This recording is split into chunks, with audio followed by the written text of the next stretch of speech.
You can tell who has matured and who is just aging by the way they handle pain. Not the big public kind, not the drama someone posts for attention. I mean the quiet kind. The kind that happens when the lights are off, the phone is face down, and nobody is watching. People love to confuse time with character. They say, he is old enough, so he should act like a man. They say, he is experienced, so he must be solid. But the uncomfortable truth is this: many people remain boys in suits. They keep the same emotional operating system, the same dependence on validation, the same need to win approval, and they call it maturity because the calendar moved. Today, you are going to hear a hard psychological map of the journey from boy to man. Not as a motivational fantasy, as a brutal transformation of identity, responsibility, and emotional control. And if you recognize yourself in the parts that hurt, good. That recognition is the first tool you will use to rise. Welcome back to the hidden self. This is where we say the things society avoids, where we look directly at the mechanisms that keep people trapped, and where we treat adulthood like what it actually is: a long, private trial you cannot outsource. Let's start with the lie that ruins most lives. The lie is that man is a biological label, that it's automatic, that because a person is male, maturity will simply arrive with birthdays. Biology gives you a body. It does not give you a backbone. It does not install discipline in your chest. It does not forge emotional responsibility in your hands. The world you live in is flat, people like to say. Borders blur. Status becomes flimsy. Youth is marketed like a product. And then society makes another cruel mistake. It equates age with readiness and confidence with capability. It confuses being able to sign a contract with being able to carry consequences. It confuses tolerating risk with understanding responsibility. Here is what actually matters. A real man is not defined by how loud he can be, how expensive he can look, or how confidently he can speak. He is defined by the structure of his inner world, the relationship between his emotions and his choices, the distance between impulse and restraint, the way he responds when life does not care about his plans. A boy believes his worth is something other people must confirm. A man believes his worth is something he must prove to himself through action over time. And that difference does not live in appearance. It lives in psychology. Now let's talk about where the strength that people admire actually comes from. Because it is not magic. It is not divine permission. It is not inherited charisma alone. The qualities people call masculinity are usually an accumulation of three currents. The first is natural talent. Some people are born with presence. They read rooms. They understand aesthetics. They have social ease. They can charm, persuade, perform. They might have good timing, good taste, a calm voice, a sense of style, and the effortless confidence of someone whose life started smoothly. The second current is upbringing. Family teaches you what love looks like, what discipline means, and what manhood is supposed to require. Some boys grow up with fathers who model accountability. Some grow up with mothers who demand respect and teach emotional regulation. Some grow up in homes where failure is not a death sentence, where mistakes are handled instead of exploited. The third current is the part nobody wants to talk about, because it is ugly. It is the fire of lived experience, the trials that burn your illusions, the seasons where you are forced to confront your limits, and your coping strategies get exposed as childish, the kind of pain that rearranges you. Think about a man you have seen in real life, not in marketing, not in a highlight reel. Think of his posture when everything collapses. The reason you trust him is not because he is never afraid. It's because he doesn't let fear become decision-making. You have watched him survive pressure without turning into a threat. Contrast that with the young boy version. In his 20s, his confidence can shine like glass, bright, impressive, almost convincing. But you can sense fragility under the surface. If you look closer, you realize it is confidence built from reflection. He lives in the feedback loop. He needs praise. He needs recognition. He needs the right people to look at him and validate his identity. This is where a lot of men get stuck without realizing it. They build their entire sense of self out of external signals: likes, views, status, compatibility with what the algorithm celebrates, the right girl's interest, the right group's approval. the right job title, the right car, the right vocabulary of masculinity that says, I belong. Let me make this personal. How many men have you met who could talk for hours about discipline, money, fitness, leadership, and yet they cannot handle a simple rejection without spiraling? How many can crush gym sessions but crumble when a bill is late? How many can perform confidence in public but turn cruel in private because their ego feels threatened? That is not maturity. That is a costume. A boy's confidence is a performance. A man's confidence is a condition. The man does not need to shout his value because his existence already functions as proof. It is like a mountain. It does not need to convince the sky that it is tall. Anyone looking knows. The strength is not loud. It is stable. You can see the shift most clearly when failure arrives. A boy fails and searches for a reason. Not a solution, a reason. He blames his luck, his environment, his genetics, society, the economy, the unfairness of people. He builds an internal courtroom where everyone is guilty except him. And if he is smart, he makes his excuses sound poetic. He becomes a victim with vocabulary. A man fails and becomes quiet. Not cold, not numb, not careless. Quiet in the way that shows he is processing. He understands that circumstances are not a character. They are data. A problem is something you solve, not something you mourn like it owes you comfort. So when he loses, he studies. When he hurts, he adapts. When he feels exposed, he stops pretending. The ego doesn't get to drive the car. This is a psychological turning point. The shift from reaction to response. Reaction is impulsive and emotional. Response is intentional and observed. Reaction is, something triggers me, so I explode. Response is, something triggered me, so I choose what to do next. A boy reacts to weather. He reacts to texts. He reacts to tone. He reacts to a random stranger's comment. His emotions are his boss. The boss is unpredictable. One day he is motivated. The next day he is wounded. The next day he is obsessed with proving himself. He is a reed in wind. Bend this way, bend that way. When he is angry, he burns people. He says the sharp sentence. He sends the message he will regret. He breaks trust because he thinks intensity is the same thing as honesty. When he is sad, he runs. He escapes into late nights, into alcohol, into compulsive scrolling, into whatever anesthetic makes him feel temporarily less alone. He convinces himself that avoiding pain is the same as protecting himself. It isn't. It is just postponing the bill. And then he confuses emotional volatility with masculinity. He thinks having a big ego is the proof of manhood.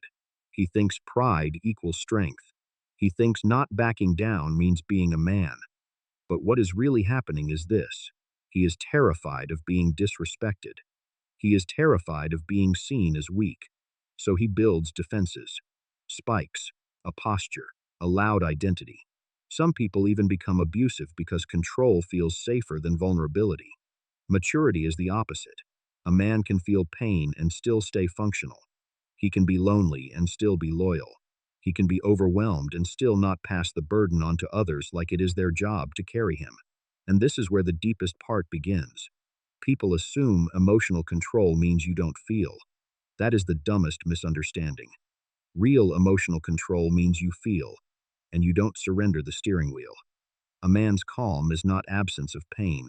It is the ability to hold pain without letting pain become behavior. He can sit in the middle of chaos and still think. He can see the problem clearly instead of turning it into a story that flatters his ego or punishes his enemies. Imagine a man in real life. Business is failing. Money is bleeding. The landlord does not care about your philosophy. The bills are due. Family pressure is heavy. Someone he loved disappoints him. Work is collapsing into uncertainty. A boy would panic. He would start bargaining with reality, and the bargaining would take the form of noise. He would shout. He would blame.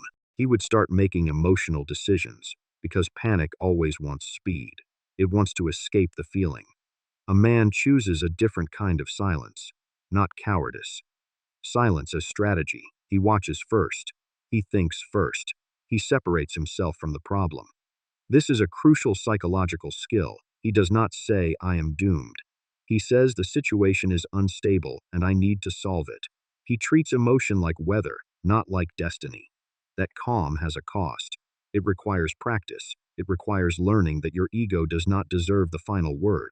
It requires swallowing the need to be comforted by an audience. It also requires a certain kind of ego death. The boy wants attention. The man wants impact.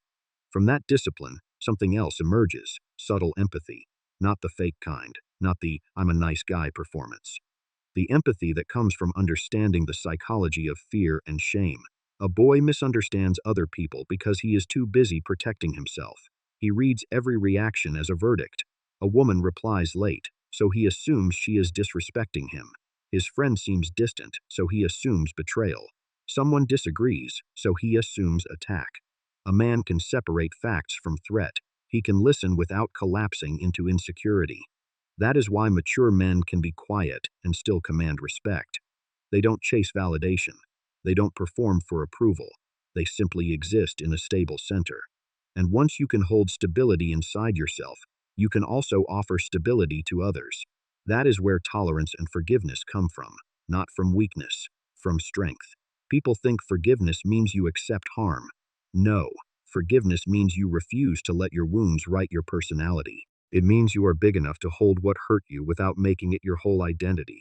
Many young men cannot do this. They hold grudges because their self-esteem is fragile. They treat small slights like existential threats. A sarcastic comment becomes an insult that ruins their week. A missed call becomes proof of rejection that proves the world is against them, because their self is small, easily bruised. When the self grows, the world's sharp edges become less fatal.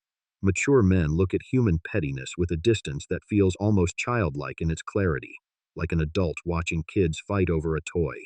It is not contempt, it is recognition. People do what they do because of their internal damage. Forgiveness then becomes possible.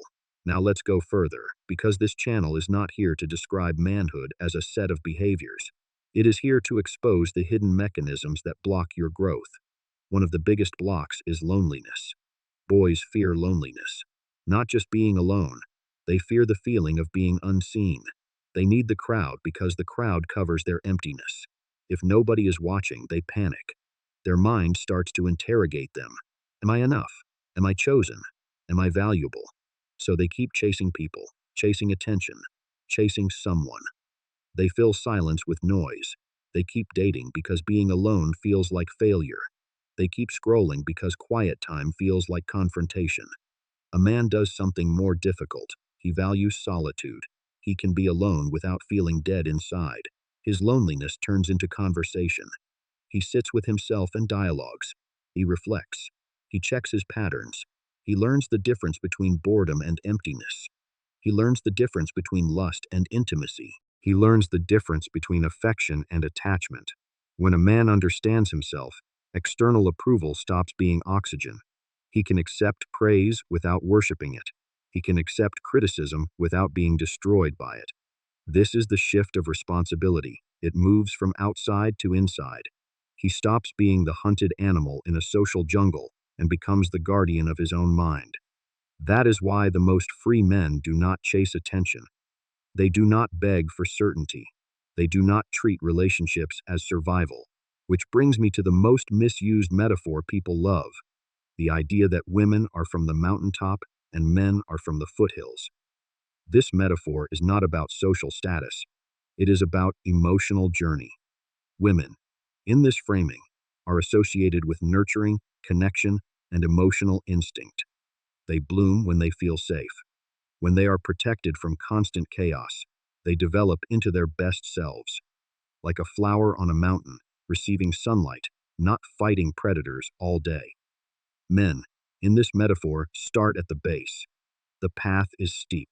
It is sweat and blood. It is learning to endure. It is learning that comfort is earned, not automatic. So male love and male responsibility are shaped by climbing.